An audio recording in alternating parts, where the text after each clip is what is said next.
Coba bayangin, kalau rumah yang kita tinggali tiba-tiba jadi penuh asap, sampah di mana-mana, dan rasanya panas banget. Gak nyaman kan? Nah, itu juga yang terjadi sama bumi kita. Kok bisa? Yuk, kita bahas. Yang pertama adalah deforestasi alias penebangan hutan. Tiap tahun, jutaan hektar hutan ditebang buat bikin lahan pertanian, perkebunan, dan pemukiman. Tapi masalahnya, pohon itu seperti AC alami bagi bumi. Kalau pohon berkurang, udara jadi makin panas.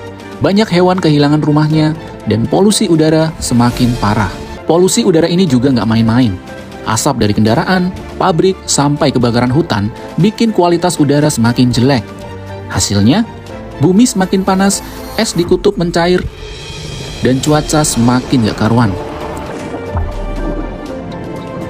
Plastik juga jadi masalah besar. Tiap tahun, ada sekitar 8 juta ton plastik yang nyasar ke laut. Plastik adalah sampah yang susah terurai, bisa bertahan ratusan tahun dan berbahaya buat hewan laut. Nggak cuma itu, mikroplastik juga bisa masuk ke makanan kita.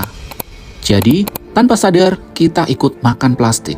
Selain itu, ada juga eksploitasi tambang. Tambang emas, batu bara, dan nikel yang sering dilakukan tanpa mempertimbangkan dampak lingkungan.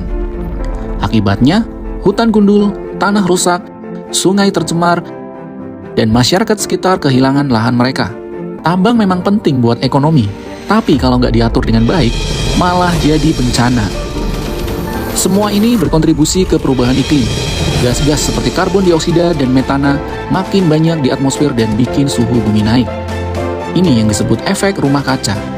Akibatnya, badai semakin sering, kekeringan semakin parah, dan es di kutub semakin cepat mencair. Tenang, kita masih bisa menyelamatkan bumi kita. Mulai dari hal kecil seperti mengurangi plastik, hemat listrik, dan naik transportasi umum agar polusi berkurang. Kalau bisa, dukung juga kebijakan yang lebih ramah lingkungan. Karena sekecil apapun aksi kita, kalau dilakukan bersama-sama, dampaknya akan besar.